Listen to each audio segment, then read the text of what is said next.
আমরা যে সাধারণ মানুষ বলি একটা ধর্মীয় একটা ব্যবসা। তো আজকে আমার প্রশ্ন হচ্ছে যে আপনি এই জালসায় থেকে যে বইটা বিক্রি করে 200 বা 400 বা 500 টাকা নিচ্ছেন, আমারও তো এরকম মনে হচ্ছে যেটাও একটা আপনি ধর্মের নামে ব্যবসা। দারুণ সুন্দর প্রশ্ন, দারুণ সুন্দর প্রশ্ন। ভাইজানের প্রশ্ন, আপনি বসে পড়েন, আর দায় থাকলে দায় থাকতে চান। প্রথম কথা হচ্ছে যে ধর্মের সঙ্গে অর্থ আদান প্রদান, এটাকে ধর্ম ব্যবসা বলা। এটা মুসলিমরা বলে না, যারা সুশীল সমাজ, যারা ইসলাম বিদ্বেষী, তারা এই শব্দগুলোকে বেশি প্রচার করেছে না। ভালো প্রশ্ন। ধর্ম প্রচার বা ধর্মের সঙ্গে সংশ্লিষ্ট অর্থের আদান প্রদান, এটাকে ধর্ম ব্যবসা বলা, বা ইসলামী কোনো বিধানকে মোল্লাতন্ত্র বলা, এই শব্দগুলো ইসলাম বিদ্বেষীদের কাছ থেকে এসেছে, বাঙালিদের কাছে। কথা বুঝতে পারছেন? বা কাঠ মোল্লা বলা, বা মোল্লাদ্দর মসজিদ পর্যন্ত বলা, এই শব্দগুলো মুসলিমদের শব্দ না, এটা অমুসলিম ইসলাম বিদ্বেষী যারা তাদের তৈরি করা সাহিত্যিক ঢং দিয়ে ছন্দ মিশিয়ে এই শব্দগুলো বলে মুসলিমদেরকে অপমান করা হয়। দুই, ধর্ম ব্যবসা আর ধর্মের সঙ্গে অর্থের আদান প্রদান পার্থক্য আছে।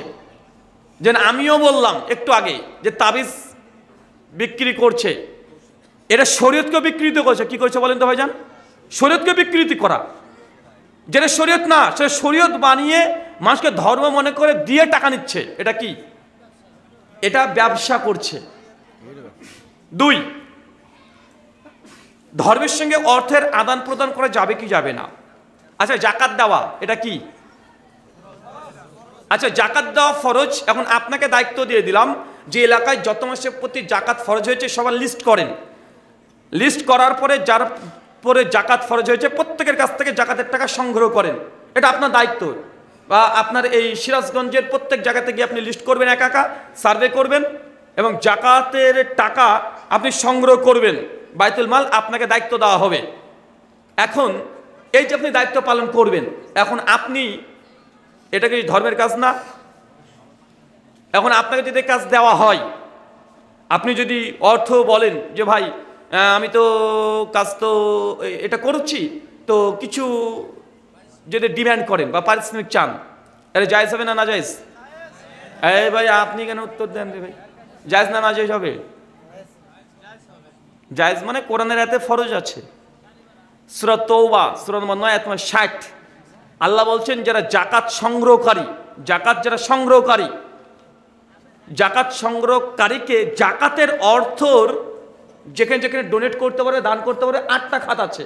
তার মানে একটা খাত যে জাকাত সংগ্রহ করেছে সে কোটিপতি হোক, তোর 100 তলা বাড়ি থাক, কিন্তু তারপরেও সে যেহেতু এই পরিশ্রমটা দিয়েছে, শ্রম দিয়েছে, এই জন্য আল্লাহ কোরআনে ডিরেক্ট তাকে বলেছে একটা খাত দিতে। এখন এটাকে কি যদি ধর্ম ব্যবসায়ী বলে? কথা কি বুঝতে পারলেন? তার মানে বোঝা যাচ্ছে যে কোরআনের আয়াত বা শরীয়তের বিনিময়ে অর্থ আদান প্রদান করা এটা বৈধ না অবৈধ? আচ্ছা, বিয়েতে মোহরানা দেওয়া এটা কি দিতে হবে না ভাইজান? আর দিতে হবে। আর মোহরানা কি দিতে হয়?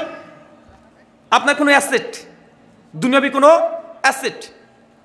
আল্লাহ নবীর কাছে একজন মেয়ে এসে বলছে, ইয়া রাসূলুল্লাহ আমাকে বিয়ে করেন। আল্লাহ নবী তাকে ইগনোর করলেন, বিয়ে করলেন। একজন সাহাবী বলছে, আল্লাহ নবী হ্যাঁ আমাকে দিয়ে দেন, আমি বিয়েটা করি। সুনান ইবনে মাজাহ আবু দাউদের হাদিস। তো আল্লাহ রাসূল বলছে ছেলেটাকে, যাও মোহরানা কিছু নিয়ে আসো। মেয়েটা তখন বলছে, ছেলেটা তখন বলছে, আল্লাহ নবী কিছু নেই। বলছে যাও বাড়িতে যাও, দেখো কি আছে। আরে লোহার আংটি হলে নিয়ে আসো। গিয়ে বলছে, ইয়া রাসূলুল্লাহ লোহার আংটিও নাই। আল্লাহ নবী বলছে কি আছে? বলছে লুঙ্গিটা আছে। তাই বলছে, লুঙ্গিতে তুমি কি করবে? একটা লুঙ্গি যে তুমি পরো, তোমার বউ উলঙ্গ থাকবে, আর বউ বললে তুমি উলঙ্গ থাকবে। তা আল্লাহ নবী তার সঙ্গে বিয়ে দিলেন না। ওই সাহাবী মনক্ষুণ্ণ অবস্থায় চলে যাচ্ছে। যেতে যেতে যখন যাচ্ছে, আল্লাহ নবী বুঝতে পারলেন যে সাহাবী কষ্ট পেয়েছে। ডাকলেন, শোনো, আচ্ছা কোরআন জানো? জি আল্লাহ নবী কোরআন জানি। কোন কোন সূরা জানো? এই 3-4 সূরা আমার জানা আছে। বলছে যাও এই কোরআনের সূরার মোহরে তোমার সঙ্গে মেয়েটার বিয়ে দিয়ে দিলাম। তার মানে এখানে কারেন্সি কি হয়েছে? বিনিময় কি হয়েছে? কোরআনের আয়াত।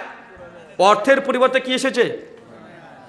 সম্পত্তি বা যে কোনো কারেন্সি বা অ্যাসেট যাই বলেন, এর পরিবর্তে কি এসেছে? কোরআনের আয়াত। এখন এটাকে ধর্ম ব্যবসা বলবেন? কারণ এখানে টাকা বা সম্পত্তি পাওয়ার কথা ছিল, তো দিয়েছে কি বিনিময়? বিনিময় কি? কোরআন। এখন নচে টাকা দেখছেন, আগেকার যুগে তো টাকা ছিল না, টাকা তো রিসেন্ট আসছে। এর আগে কি ছিল? চাল দিত, ডাল নিত, দুটো ডিম দিত, মাংস নিত, এটা ছিল না প্রথা? এখনো গ্রামগঞ্জে দেখা যায় এই কাগজের টাকা। এটা তো অনেক পর এসেছে, মানে এক কথা কারেন্সি চেঞ্জ। আচ্ছা, মুসা আলাইহিস সালামের বিয়ের মোহর কি ছিল? 8 থেকে 10 বছর ছাগল চড়ানো ছিল না? তো এখানে কারেন্সি কি ঘটেছে? পরিশ্রম। তো এরকম অনেকগুলো হাদিস আছে। স্বয়ং সহিহ বুখারী 5154 নম্বর হাদিস। আল্লাহ নবীর অনেকগুলো সাহাবী একসঙ্গে রাস্তা দিয়ে যাচ্ছেন, ইহুদিদের একটা বড় জামাত আসছে। তো ইহুদিদের আমির যিনি ছিলেন তাকে সাপে দংশন করেছে বা বিচ্ছেদে দংশন করেছে। তো তাদের এসে মুসলিমদেরকে বলছে যে আমাদের আমিরকে সাপে দংশন করেছে, তোমাদের মধ্যে কেউ আছে যে একটু ঝাড়ফুঁক করে দিবে, সাপের বিষটাকে নামিয়ে দিবে? একজন সাহেব বলছে যে আমি পারবো। তো যে তাহলে করে দাও আমাদের বাদশার। তো বলছে কি দিবে? মানে মুসলিম বলছে কি দিবে, শর্ত। তো তখন অনেক শর্ত তাদের চললো, শেষ পর্যন্ত দাঁড়ালো ইহুদিরা বললো 30টা ছাগল, বকরি 30টা ছাগল দেবো। কি দেবো? 30টা ছাগল। এই সম্মতি দিয়েই ঝাড়ফুঁক করে দিয়েছে। করে দেওয়ার পরে সুস্থ হয়ে যায়। ওই 30টা ছাগল দিয়ে মুসলিম সাহাবি তখন চলে আসছে। আর বাকি সাহাবি বলছে, মনে করছেন যে না এটা কি ঠিক হলো যে কোরআনের আয়াত পড়ে দিয়ে 30টা ছাগল নিয়ে আসা হলো? দ্বন্দ্ব হয়ে গেল।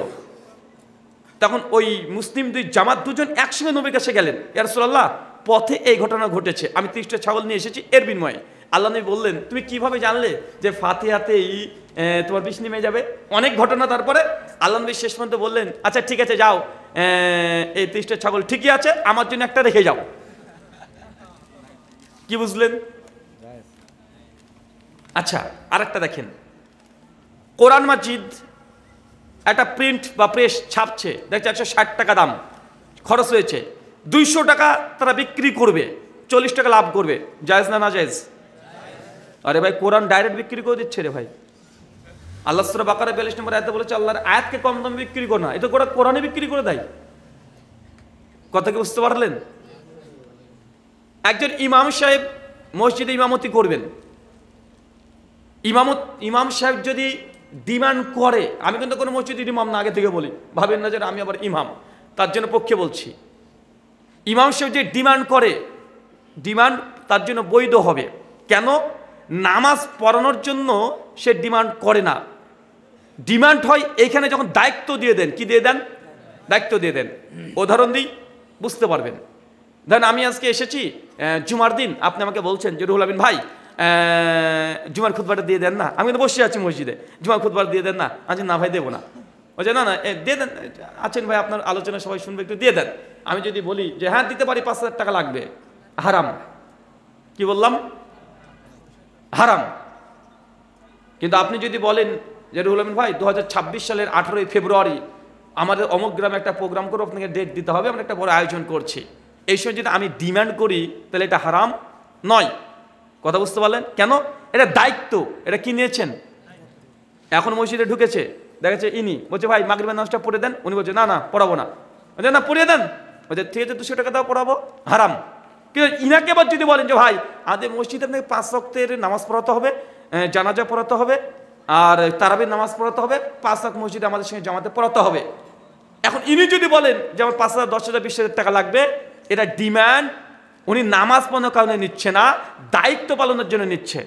কারণ উনি তো ওর বাড়িতে নামাজ পড়তে পারে না, ওর এলাকার মহল্লায় পড়তে পারে। আপনার বাপ মা যাবে রাত 2টোর দিকে, ওনার যত কাজ হোক ওনাকে আসতে হবে, যত দুনিয়ার কাজ থাক। মুয়াজ্জিন সবাই ঘুমাচ্ছে, ফজরে একদম কনকনে ঠান্ডাতে হাঁটতে হাঁটতে গিয়ে মসজিদ আজান দিচ্ছে, এটা কিসের জন্য বলেন? দায়িত্ব। এখন মুয়াজ্জিন যদি টাকা নেয়, এটা হারাম না? এটাকে ধর্ম ব্যবসা বলা। এই যে সেকুলারিস্ট যারা আছে, ধর্ম বিদ্বেষী যারা, ইসলাম বিদ্বেষী, তাদের প্রাপগণ্ডা। তাই এই ফাঁদে পা দিবেন না। আরো ডিটেল আলোচনা করা যেতে পারে, যৌক্তিক লজিক্যালি রেশনালিটি দিয়ে এটাকে খণ্ডন করা যেতে পারে। শুকরান, জাযাকাল্লাহ খায়রান।